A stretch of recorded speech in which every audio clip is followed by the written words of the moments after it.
રાજ્યમાં ભીષણ ગરમીની શરૂઆત થઈ ગઈ છે। આગામી 3 દિવસ ભારે ગરમીની આગાહી છે। ઓરેન્જ અને યલો એલર્ટની ચેતવણી।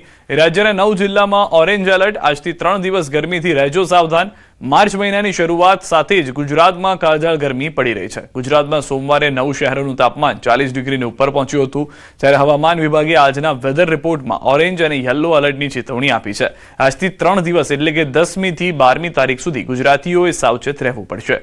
હવામાન વિભાગના અમદાવાદ કેન્દ્રએ આજે બપોરે આપેલી લેટેસ્ટ માહિતી પ્રમાણે આજે 9 જિલ્લામાં ઓરેન્જ તો 13 જિલ્લામાં યલો એલર્ટ છે। આજે મંગળવારે કચ્છ, બનાસકાંઠા, પાટણ, મોરબી, સુરેન્દ્રનગર, અમદાવાદ, ગાંધીનગર, રાજકોટ, જૂનાગઢમાં ઓરેન્જ એલર્ટ।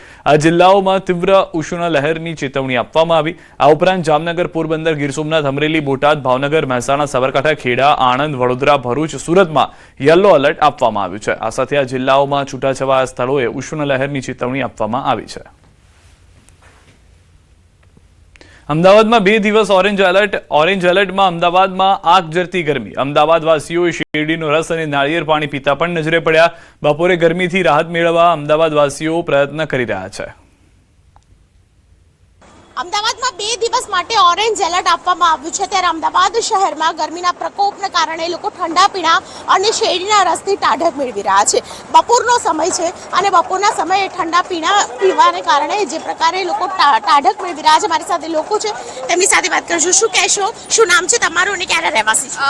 મારું નામ પૂજા છે, અહીંયાની જ રહેવાસી છું। એકચ્યુઅલી અમારી ઓફિસ અહીંયા ગાલા એમ્પાયરમાં જ છે અને એકચ્યુઅલી એટલી બધી ગરમી વધી ગઈ છે, અમે લોકો મોસ્ટલી રોજ આવીએ છીએ અહીંયા શેરડીનો રસ પીવા માટે, છાશ પીવા માટે। સો બિકોઝ ખાવાનું એટલું બધું અત્યારે એવું ભાવતું નથી, તો કોઈ બી અને બીજા બધા જે કોક ને એવું બધું વી ડોન્ટ પ્રિફર, અમે નેચરલ ડ્રિંક જ પ્રિફર કરીએ છીએ। અને આ જે છે શેરડીનો રસ બી બહુ સરસ બનાવે છે, તો અમે એવું જ પ્રિફર કરીએ કે શેરડીનો રસ પીએ યા છાશ પીએ અને મતલબ હેલ્ધી વસ્તુ પીએ।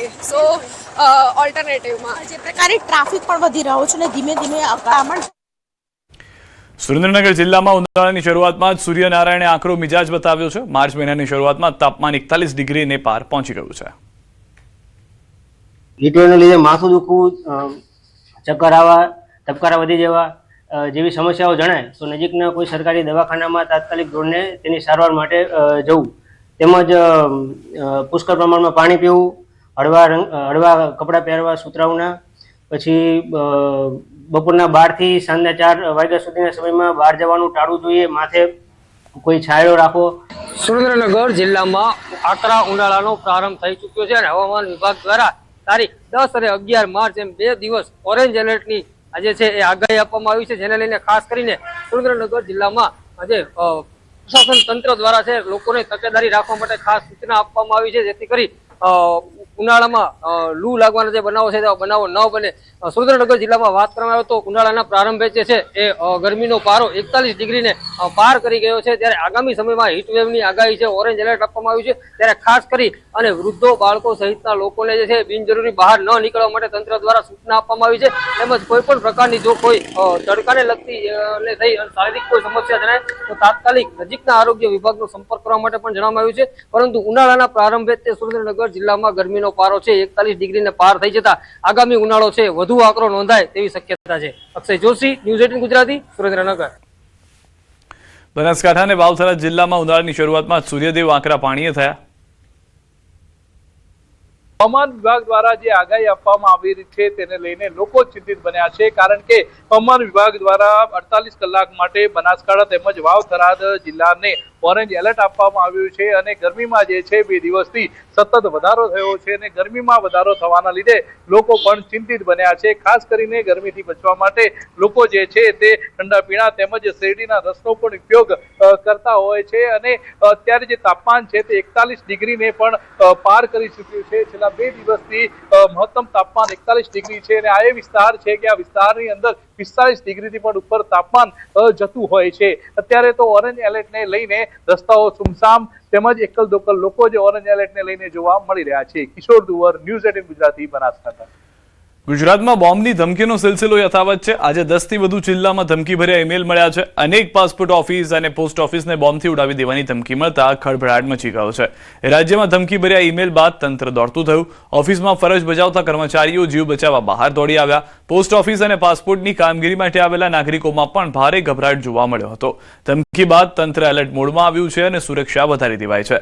અજાણ્યા શખ્સ દ્વારા મોકલવામાં આવેલા આવા ધમકીભર્યા ઈમેલને પગલે સમગ્ર રાજ્યમાં દહેશત વ્યાપી છે. બોમ્બ સ્ક્વોડ, ડોગ સ્ક્વોડ અને ઉચ્ચ અધિકારીઓની ટીમ દ્વારા કચેરીઓમાં તપાસ કરવામાં આવી રહી છે. જોકે હજુ સુધી કોઈ શંકાસ્પદ વસ્તુ નથી મળી. ગોધરામાં પાસપોર્ટ ઓફિસને ઉડાવવાની ધમકી, ઈમેલ દ્વારા ધમકી મળતા દોડધામ. પોલીસ અને બોમ્બ સ્ક્વોડ દ્વારા તપાસ દરમિયાન વાંધાજનક વસ્તુ ન મળી. મેલના અનુસંધાને પ્રાયોરિટીના ભાગરૂપે શરૂઆત પહેલાં જ અમે અમારા સ્ટાફને અવગત કર્યા અને પોલીસ ડિપાર્ટમેન્ટને જાણ કરી. પોલીસ ડિપાર્ટમેન્ટે એમના સ્ટાફના કાફલા સાથે ડોગ સ્ક્વોડ સાથે સઘન તપાસ હાથ ધરી. તપાસણીમાં કોઈ પણ પ્રકારની શંકાસ્પદ વસ્તુ કે કોઈ પણ વસ્તુ હાથમાં આવેલ નથી. ગોધરાના જહુરપુરા વિસ્તારમાં આવેલી પાસપોર્ટ ઓફિસને બોમ્બથી ઉડાવી દેવાની ધમકી મળતા જ હાલ પોલીસ તંત્ર સતર્ક બન્યું છે. આપને સીધા દ્રશ્ય બતાવીશ. આપ દ્રશ્યમાં જોઈ શકો છો બોમ્બ ડિસ્પોઝેબલ સ્ક્વોડ, હાલ ડોગ સ્ક્વોડ સાથેની જે સહિતની પોલીસની ટીમો છે તે હાલ અહીંયા પાસપોર્ટ ઓફિસમાં તપાસ કરી રહી છે. તલપરથી તપાસ કરવામાં આવી હતી. જો કે હાલ સુધી કોઈ વાંધાજનક વસ્તુ મળી આવી નથી. પરંતુ જે રીતે ધમકીનો સિલસિલો ચાલી રહ્યો છે, અગાઉ પણ ગોધરા હેડ પોસ્ટ ઓફિસને જે ધમકી આપવામાં આવી હતી, જેના બાદ પુનઃ આજે એકવાર જે ધમકી છે તે અહીં પાસપોર્ટ ઓફિસને આપવામાં આવી છે. પોસ્ટ ઓફિસ કેમ્પસમાં જ પાસપોર્ટ ઓફિસ આવેલી હોવાથી પોસ્ટ કચેરીની પણ હાલ જે મુખ્ય પોસ્ટ કચેરીના કર્મચારીઓને પણ ઓફિસમાંથી બહાર કાઢી અને સમગ્ર સઘન તપાસ અને ચેકિંગ કરવામાં છે. જો કે હાલ સુધી કોઈ પણ વાંધાજનક વસ્તુ નહીં મળી આવતા પોલીસ તંત્રએ રાહતનો શ્વાસ લીધો છે. રાજેશ જોશી, ન્યૂઝ 18 ગુજરાતી, ગોધરા, પંચમહાલ. ગૃહમાં ફરી ક્રિકેટ મેચનો મુદ્દો ઉછળ્યો છે. જીતુ વાઘાણીએ ખેડાવાલા પર સાધ્યું નિશાન. ભારતની ટી શર્ટ પહેરવાથી દેશભક્તિ ન થાય. તમારા વિસ્તારમાં રેલી કાઢવી જોઈએ. ભારતના રાષ્ટ્રધ્વજ સાથે વિજય રેલી કાઢો. વાઘાણીના નિવેદન પર કોંગ્રેસીઓએ કર્યો વિરોધ. અધ્યક્ષે શાંતિ રાખવા સૂચના આપી.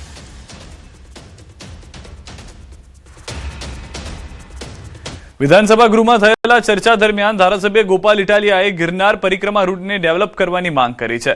પરબધામ, બેલખા, રૂપલધામ, રામપરા સહિતના ધાર્મિક યાત્રાઓમાં સુવિધામાં વધારો કરવાની માંગ છે. વેલનાથ બાપુ જન્મસ્થળ પલાસના ગામનો વિકાસ કરવાની માંગ છે.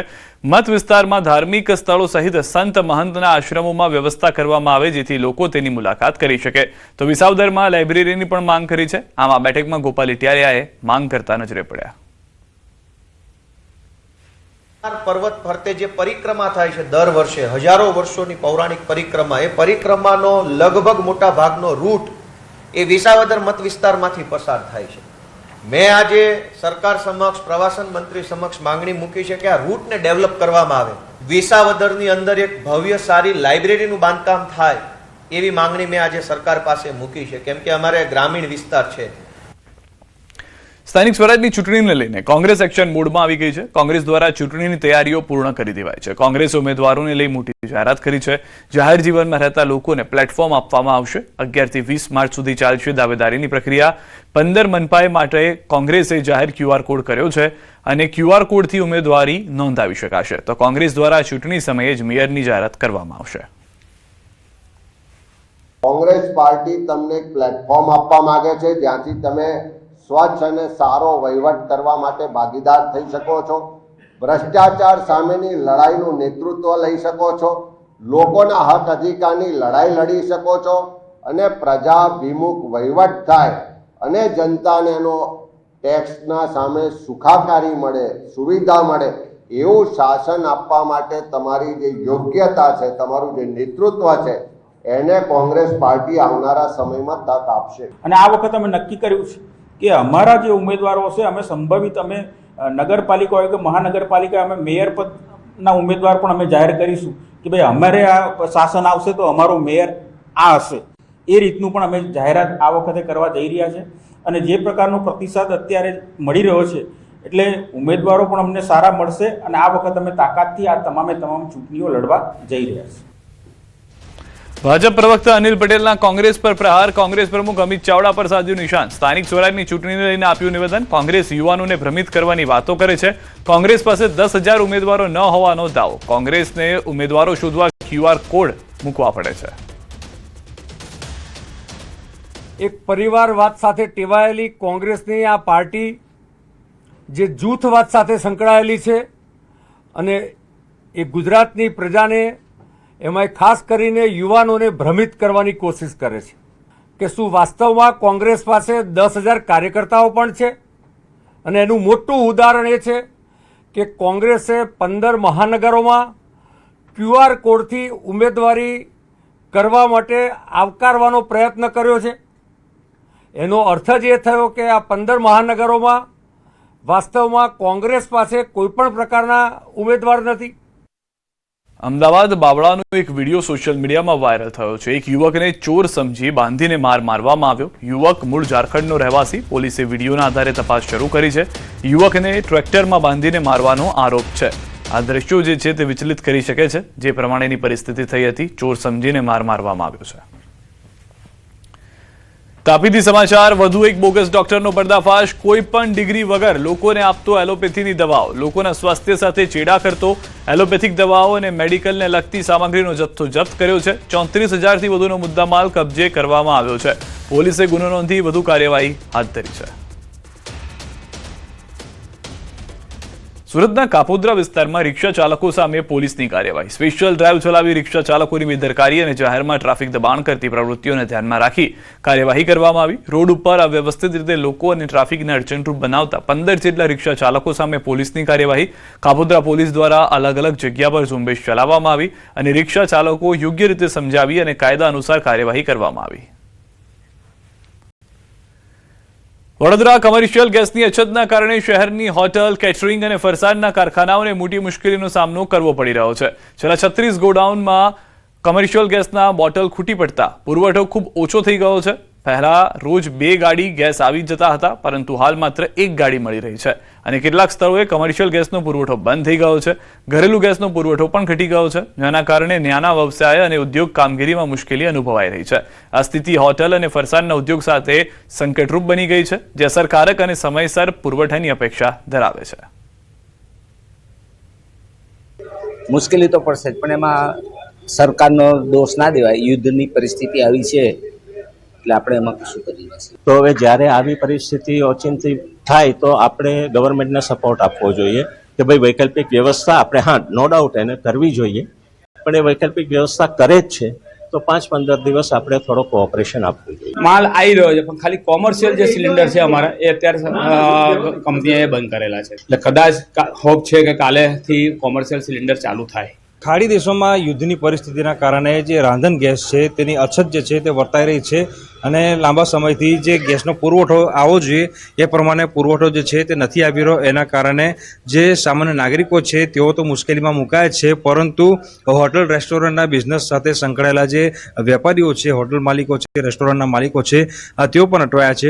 અત્યારે નિઝામપુરાની એક ગેસ એજન્સી છે, ત્યાં અમે આવી પહોંચ્યા છે અને સ્થિતિ જોઈ શકાય છે કે એ લોકોની અંદર એક પ્રકારનો ચિંતાનો માહોલ છે, કારણ કે લોકો પહેલાં એવી સ્થિતિ હતી કે ગેસનો બોટલ બુક કરાવે તો 1-2 દિવસમાં તેમને ડિલિવરી મળી જતી હતી, પરંતુ જે ગેસ પુરવઠો છે એની અછતના કારણે હવે જો ગેસનો બોટલ બુક કરાવ્યો હોય તો ઓછામાં ઓછા 4 દિવસ અને વધુમાં વધુ 8 દિવસનું વેટિંગ જે છે.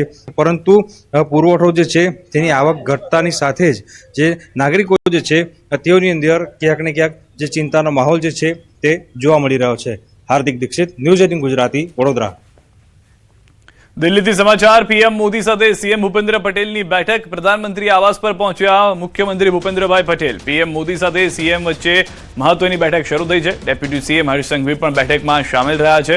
થોડીવારમાં અમિત શાહ પણ બેઠકમાં હાજર રહી શકે છે. તો પીએમની સાથેની આ બેઠક છે, જેમાં ડેપ્યુટી સીએમ પણ સીએમ સાથે જોવા મળી રહ્યા છે. હાલમાં જે જાણકારી મળી રહી છે કે પ્રધાનમંત્રીના નિવાસસ્થાને આ બેઠક મળવાની વાત હતી, તે પ્રમાણેની બેઠક શરૂ થઈ ચૂકી છે. ટૂંક સમયમાં ગૃહમંત્રી અમિત શાહ પણ પહોંચશે અને બેઠકમાં ભાગ લેશે. તો કયા મુદ્દા પર બેઠક છે તે વિશે હજી સ્પષ્ટતા કરવામાં નથી આવી, પરંતુ ગુજરાતમાં અલગ અલગ મુદ્દાઓ જેમ કે આવનાર ચૂંટણી પણ એક મુદ્દો મહત્વનો માનવામાં આવી રહ્યો છે. ગેસને લઈને જે કટોકટી છે તેમાં પણ કેન્દ્ર સરકાર તરફથી રાજ્ય સરકારને મદદ મળતી રહેશે તે વિશે પણ ચર્ચા થઈ શકે છે. યુદ્ધના કારણે ગેસ સપ્લાયર્સને કમર્શિયલ સપ્લાય બંધ કરવાની સૂચના મળતા ફફડાટ ફેલાઈ ગયો છે. હોટલ રેસ્ટોરન્ટ એસોસિએશનના પ્રમુખ નરેન્દ્ર સોમાણીએ ગેસ પુરવઠો ખોરાવાની ભીતિ વ્યક્ત કરી હતી. અત્યારે સરકાર તરફથી કોઈ આવેદનપત્ર કે પરિપત્ર આવ્યો નથી, પણ અત્યારે જે અમારે કાલથી વાત ચાલે છે, જે ગેસ સપ્લાયરો છે એમને કહેવા મુજબ કે કોમર્શિયલ સિલિન્ડરો બિલકુલ સપ્લાય ઉપરથી બંધ છે અને અમને બી કોમર્શિયલ સપ્લાય બંધ કરવાનું